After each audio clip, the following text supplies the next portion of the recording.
Halo semuanya, perkenalkan nama saya Novita Katiandago dari Universitas Pembangunan Indonesia Manado, Fakultas Keperawatan.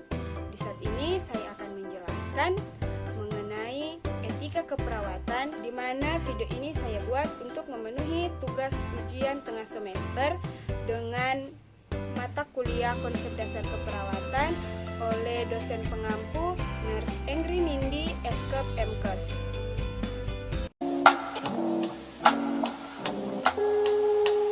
Sebelum kita masuk dalam etika keperawatan, mari kita ketahui terlebih dahulu apa yang dimaksud dengan etika.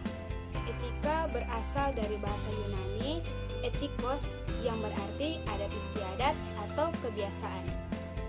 Sedangkan praktik keperawatan termasuk etika keperawatan mempunyai berbagai dasar penting seperti advokasi, akuntabilitas, loyalitas, kepedulian, rasa haru, dan menghormati martabat manusia. Sekarang kita akan masuk dalam etika keperawatan. Nah, apa yang dimaksud dengan etika keperawatan? Etika keperawatan adalah pedoman bagi perawat di dalam memberikan asuhan keperawatan agar segala tindakan yang diambilnya tetap memperhatikan kebaikan dari klien. Kode etik PPNI. Kode etik keperawatan menurut PPNI adalah pernyataan atau keyakinan mengenai kepedulian, nilai, serta tujuan dari keperawatan.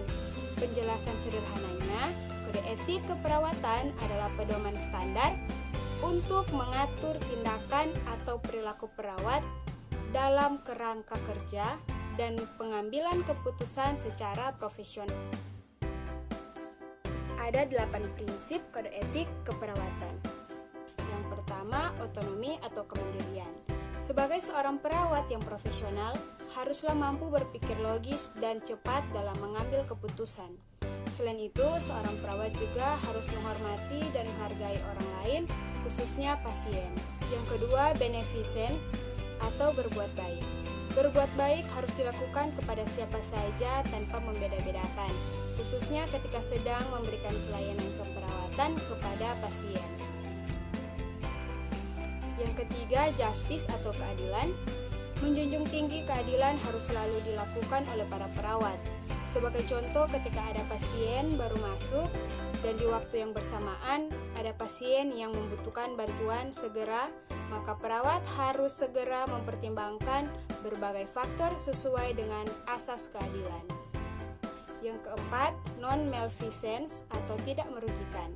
Pada prinsipnya, seorang perawat harus selalu melakukan tindakan pelayanan keperawatan sesuai dengan ilmu keperawatan dan kiat keperawatan yang telah dimiliki dengan tidak merugikan dan menimbulkan bahaya pada pasien. Yang kelima, veracity atau kejujuran.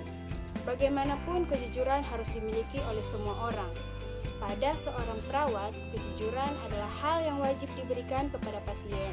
Hal ini karena pasien mempunyai hak otonomi sehingga ia berhak untuk mengetahui berbagai informasi yang ia inginkan. Yang keenam, fidelity atau menepati janji. Dibutuhkan komitmen yang tinggi dalam menepati janji kepada orang lain, khususnya pada pasien dan dokter. Yang ketujuh, confidentiality atau kerahasiaan.